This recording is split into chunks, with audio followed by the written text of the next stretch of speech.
Dr. RADHIKA Tandon, who needs no introduction, who's a professor of ophthalmology from Rajendra Prasad Center of Ophthalmic Sciences, New Delhi. And she's one woman who's completely dynamic with the kind of publications and textbooks and book chapters. And she's also a chairperson in Low Vision Services and immediate past president of the Eye Bank Association of India. And we are truly enlightened to have her as a speaker amongst all the other very impressive set of speakers we have. And she's going to tell us something about not a very common disease, keratoglobus, and how it can be a challenge in visual rehabilitation and the surgical management. On to you, Dr. Radhika. Thank you, Dr. Chitra. Thank you for the opportunity to participate. And I must say this session has been very well planned, and all the speakers have covered this topic extremely extensively. And of course, the question and answers have also been very illuminating. Coming to keratoglobus, which is another important ectatic corneal disorder. It can also be a great challenge, and it's the management of such cases which can be very difficult for the physician and the corneal surgeon. So basically, just to give you an idea about the definition of keratoglobus, when you have keratoglobus, it is an overall ectasia with an overall thinning and a globular protrusion of the cornea. Like the other ectatic disorders, it is a bilateral and non-inflammatory ectatic corneal disorder.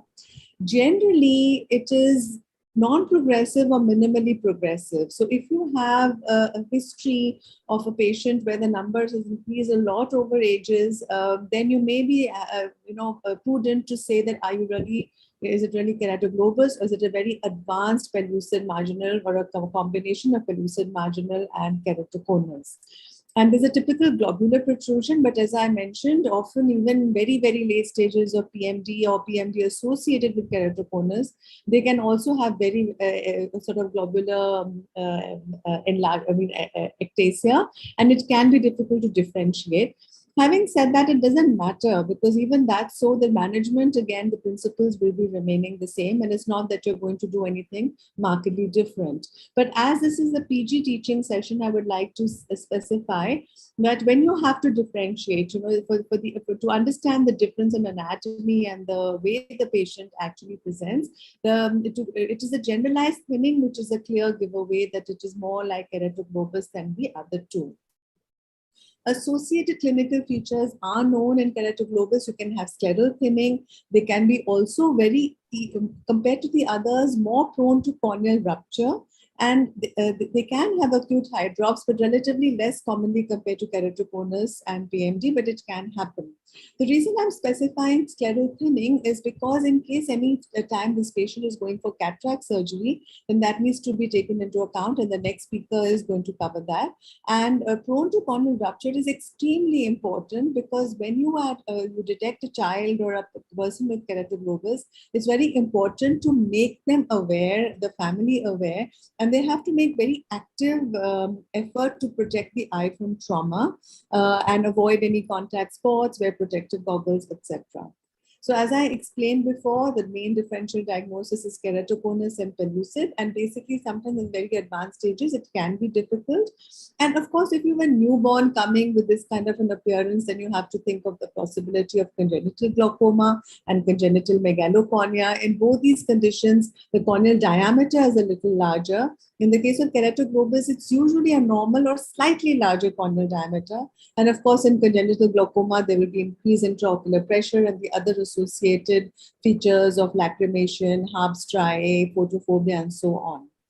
Now, just to give a little bit about tomography, as we were discussing earlier, so just giving an example of how there's this patient who was actually diagnosed as keratoglobus. It was a very marked ectatic globular protrusion in one eye. But if you see the tomography, the other eye is like this kind of a sleeping bow tie or a crab claw appearance. Is very characteristic of pellucid marginal degeneration. And to have this in one eye and the other eye having this kind of an appearance is more likely that it is a PMD with KC, and you could give the possibility of keratoglobus. And then you look more carefully, you take the larger diameter pachymetric maps, and you see if there is a diffuse thinning, like as you can see in this different case, how there is a very diffuse thinning all over, which is more typical of keratoglobus than the other two. Now, the goals of treatment, again, I would like to emphasize that eye protection is extremely important because they can really come back with terrible corneal ruptures. And visual rehabilitation, the usual, you start with glasses, contact lenses, and then you would have to go for surgery if required. And surgery would also include, if you do get an acute eye drops and a DMD, be aware that in such patients, sometimes they can have very large descimate tears.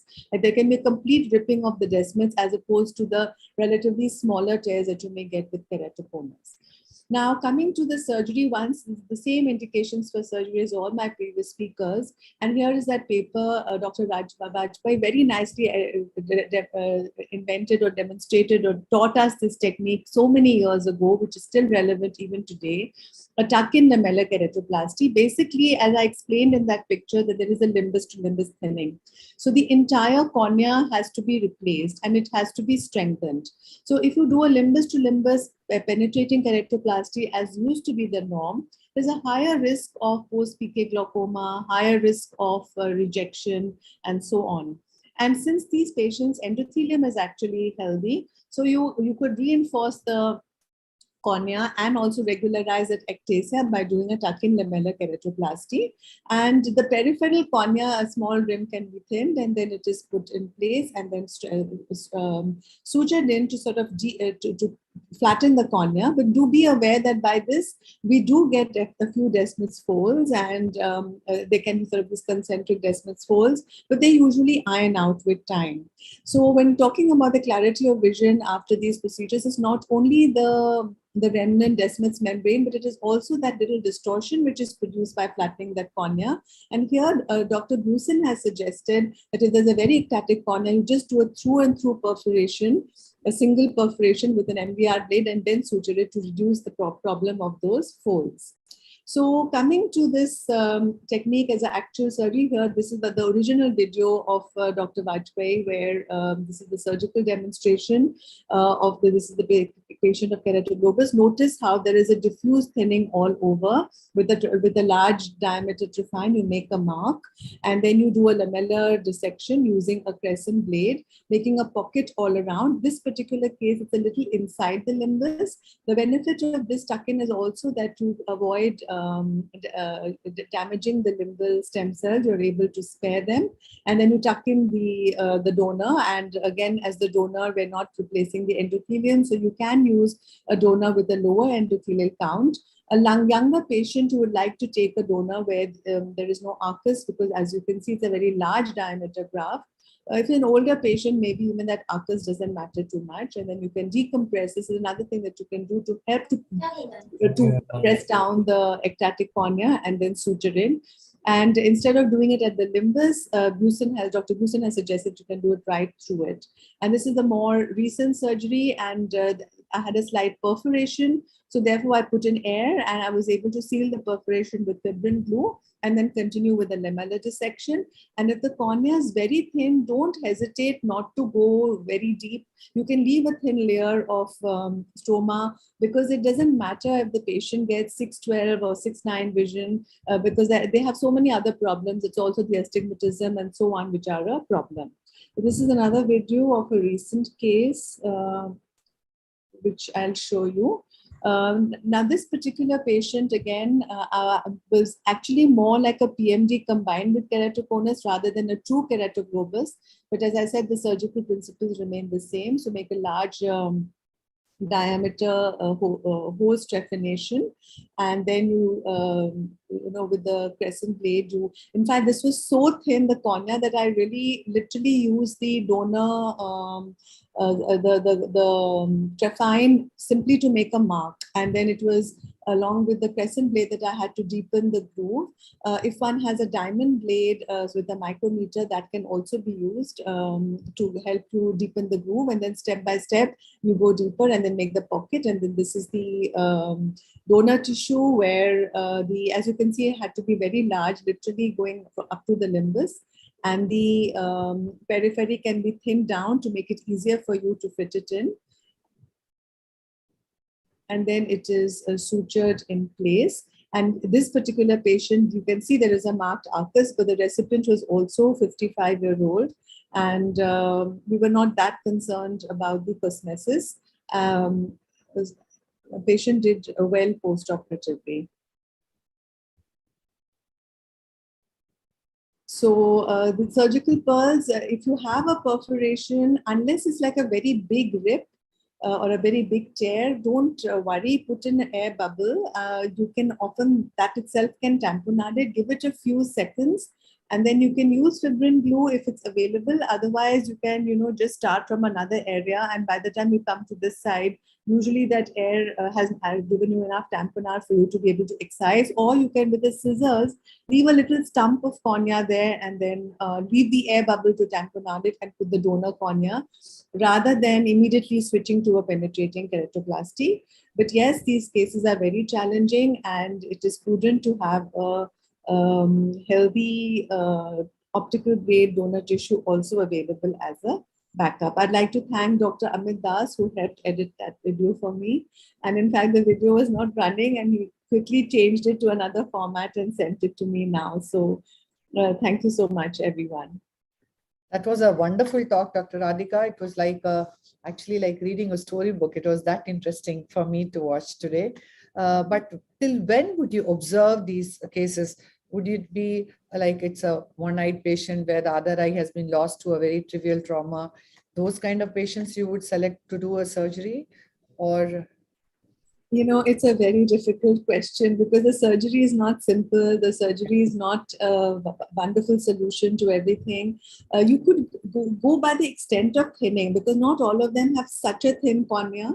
And usually keratoglobus is non-progressive, but I find in our country, all the pathologies don't follow the book, and you often may find very severe thinning as well. So I would say that if the cornea is 300 microns or so, patient is sensible, you can take care of eye protection, I would say go for in fact glasses. Even contact lenses can give a very good vision, but it's not easy to fit the scleral lenses. It's not easy to wear them, not easy to remove them. So I would say that you have to be very conservative, and on a case-by-case basis, you will have to take that decision. Dr. Radhika, would you take a question before we go to our last speaker? I'm very sorry, Dr. Very quickly. Thanks for that lovely presentation, Dr. Radhika. Keratoglobus, we know, is a very, very rare entity. Even after so many years of practice, we see only a few. But in that also, we see a subdivision where on one hand, you have only keratoglobus. On the other hand, you have maybe blue sclera and body problems in terms of collagen disorders, which has led to the disease. So my first question to you is, what will be your threshold for referring these patients for a physical evaluation? Would blue sclera be an indicator of any underlying systemic biochemical abnormality? And the second is surgical. The tuck-in that you beautifully showed, when you're putting the donor graft, do you feel there's a need to de-epithelize the periphery? Or because we are tucking it in very peripherally, if some epithelial cells get into that pocket, it shouldn't matter at all? Yeah, both questions are very important.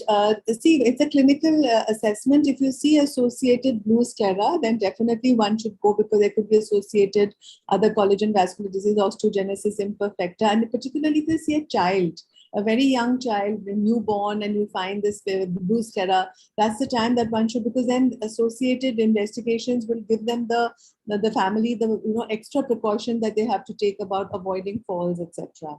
Regarding the epithelium, no, I do not make any conscious effort to remove that epithelium. It's you will shed off, and the orientation is such, it's unlikely to go down and produce any epithelium growth or anything like that.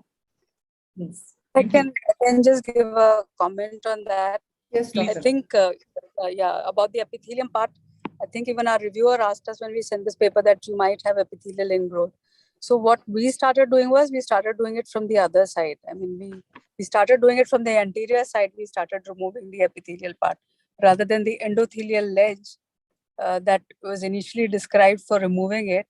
The epithelium part we started removing to create that ledge. So it became like a hat, there would be full thickness, and then there'll be a small step there and then ledge, rather than from the back side of the cornea. So if I get you right, it's a 2-in-1 thing. You're de-epithelializing it and thinning it out at the same time by doing it from the anterior side. Yeah.